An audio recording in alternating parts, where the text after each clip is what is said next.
Welcome to NFL World, when NFL starts and ends. I'm your host, Jacob.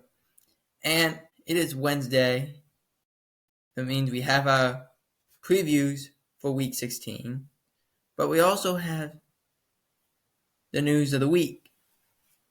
Let's first begin with the news in Atlanta. This broke last night, actually. Let me move this back a little bit. This broke last night, where the Atlanta Falcons decided to make a quarterback change, saying, Kirk Cousins, sit your back right there. Go over there, Michael. Penix, you're in. Let's go. Now, Penix is the rookie from Washington. Everyone's like, oh my gosh, what are the Falcons doing when they drafted him? Even I was like, what are they doing? It makes no sense. Because of this situation. This situation was bad. You signed Kirk Cousins 4 years, $180 million. And in the beginning of the year, not great, but not too bad. And then they got red hot. They were really well performing. They were scoring points. They could move the ball. They were efficient. They did all these things well. The last 5 games they've played, 1 win, 4 losses, and Kirk Cousins has 1 touchdown, I believe 8 or 9 interceptions. That's bad. That's really bad. They have not moved the ball well. They are inefficient. And they can run the ball though good, but they can't consistently do it. And Raheem Morris is like, no, Kirk's our guy.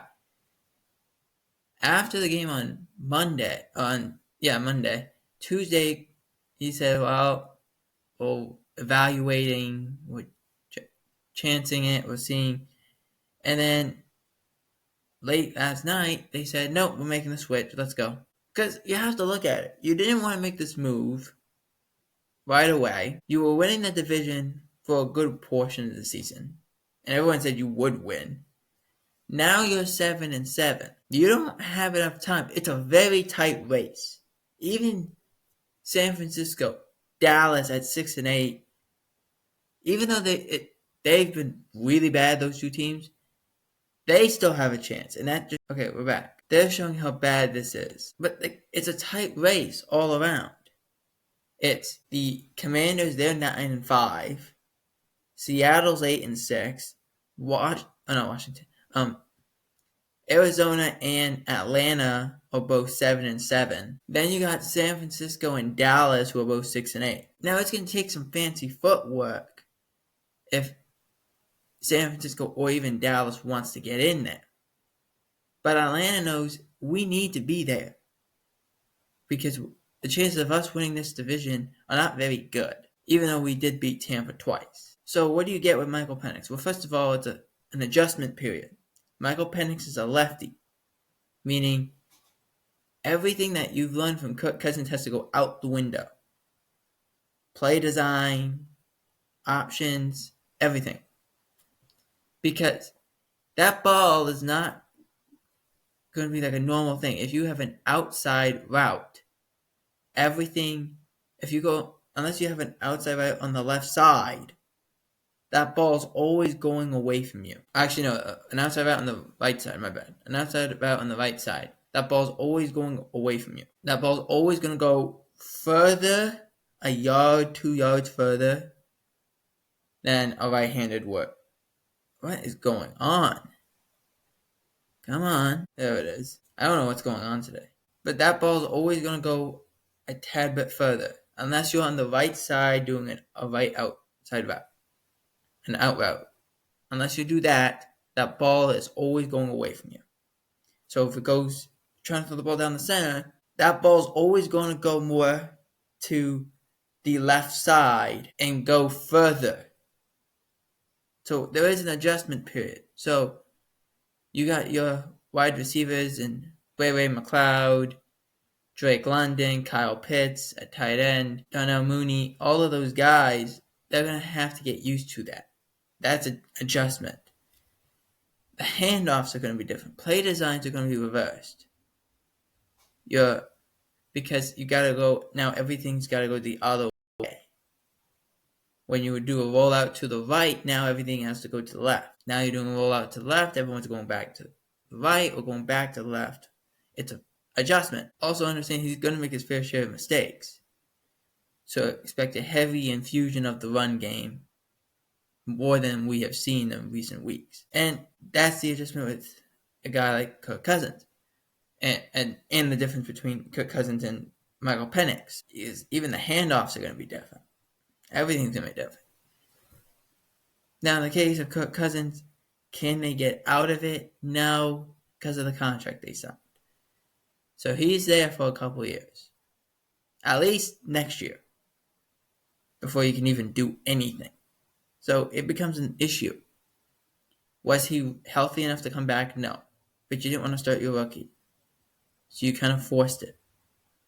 It's the reason you're in this situation. And again, they were 1-5. Oh, excuse me, 1-4, my bad. 1-4. But 1-5 in the last 5 games. They haven't done enough. And when you struggle against Desmond Ridder and the 2-12, I think, 2-12 Raiders, that's not good. 2-13 Raiders, whatever they are. That's not good. That's really bad. Like, that can't...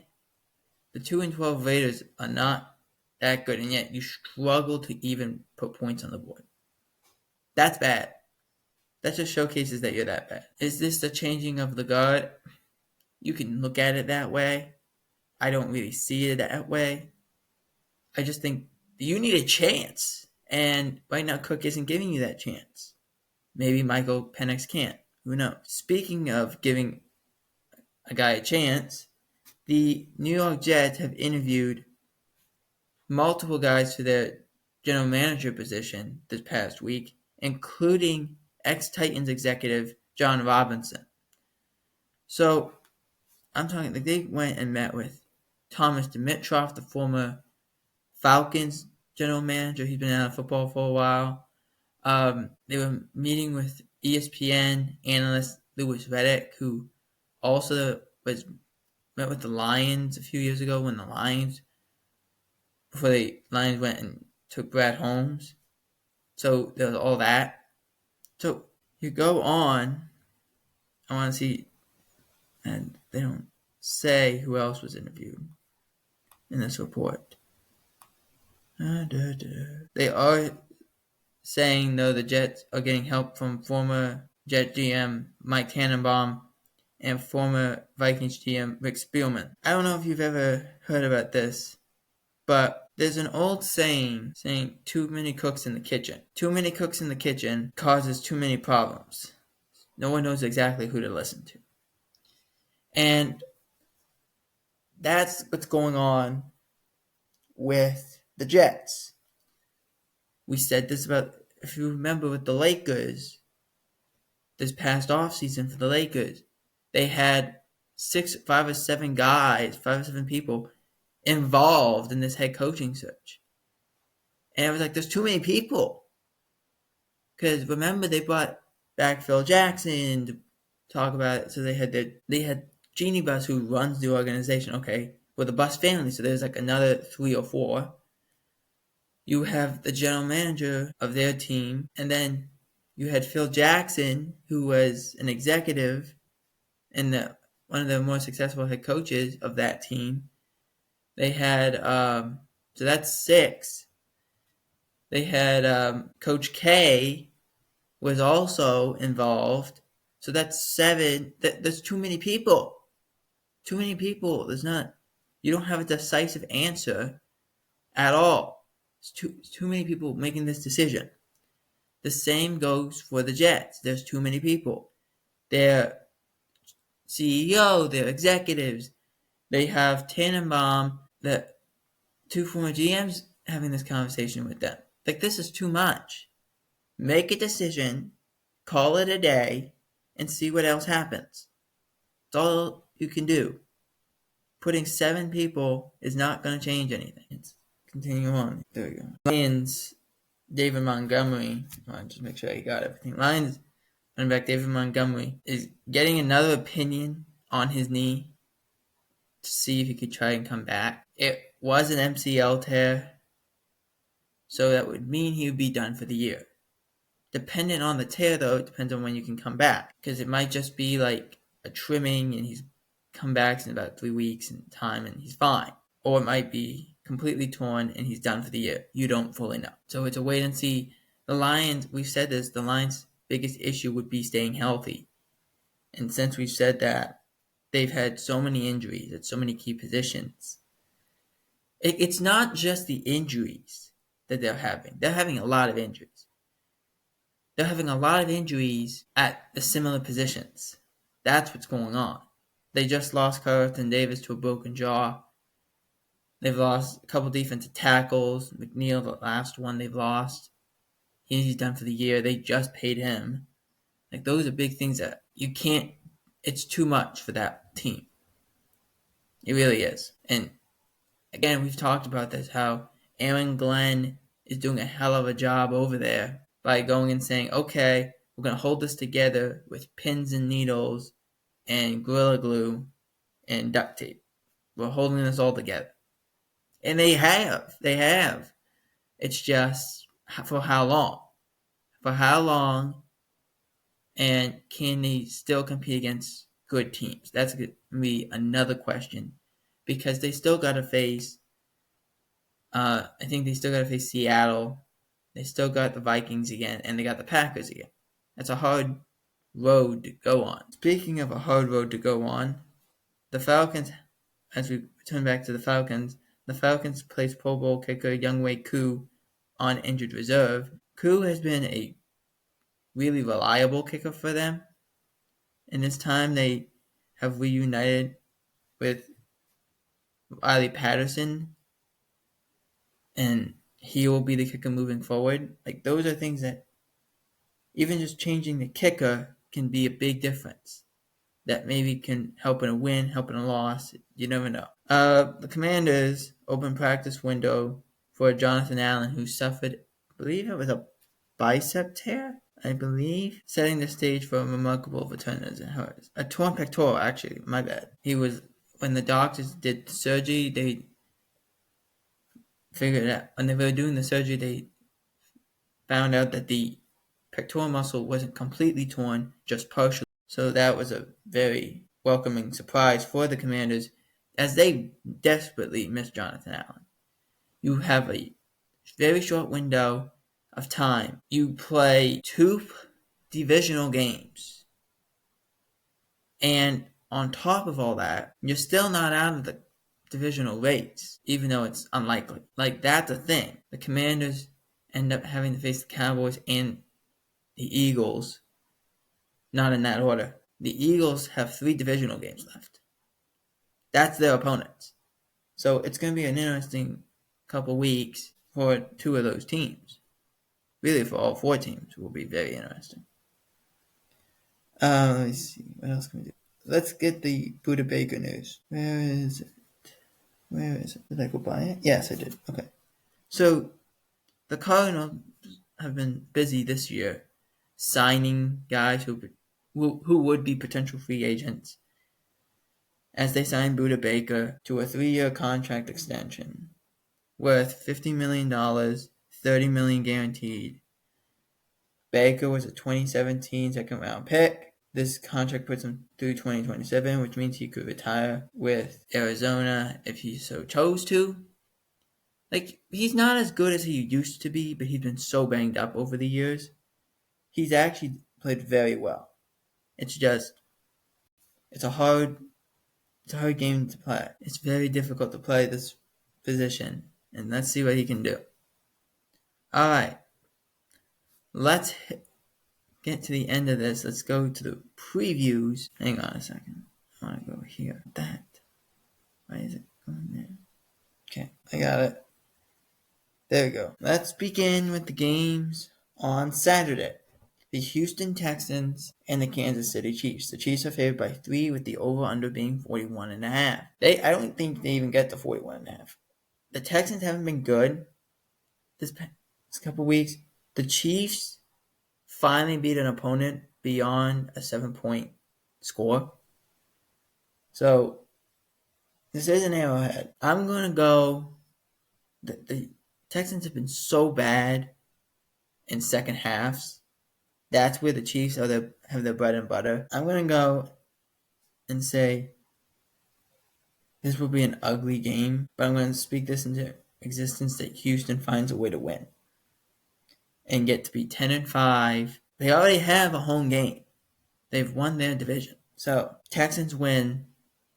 Ugly game, 21-19. Next up, Steelers at Ravens. This game was on Fox. The first game that we just discussed was on NBC. Pittsburgh at Ravens. Over under 45. -6 for the Ravens. We'll see if TJ Watt goes. It's kind of up in the air at the moment. Let me say this. It's more up in the air than Patrick Mahomes. But Patrick Mahomes actually completely was a full participant. So he's going to play. It's not a question if he's playing. But Pittsburgh at Ravens. Give me Pittsburgh. For whatever reason, the Ravens boogeyman is the Pittsburgh Steelers. This all depends on if TJ Watt plays. But this will be very interesting to watch. Give me Pittsburgh in the upset. They find a way to get to 11 wins. Again, ugly game. 21-17 Steelers. Next up, Lions at Bears. Bears plus 6.5. The last time these two teams played, the Bears nearly pulled off the upset on Thanksgiving. The Lions are more beaten up since that time, but I'm still going with the Lions. The over-under is 48. They're going to crush it. Lions win 41-20 because you can never judge these divisional games. They're all over the place. Next up, Rams at Jets. Jets getting +3. The over-under is 46.5. Rams are on a roll. They've beaten teams. Really, after that Philadelphia loss, they've been on a roll. Give me the Rams. They continued the streak against the Jets. 31-14. You look at more questions than answers. Next up, Eagles at Commanders. +3 for the Commanders. The Commanders need this to have a chance to win their division. The Eagles win this, they lock it up. 45.5 is the over-under.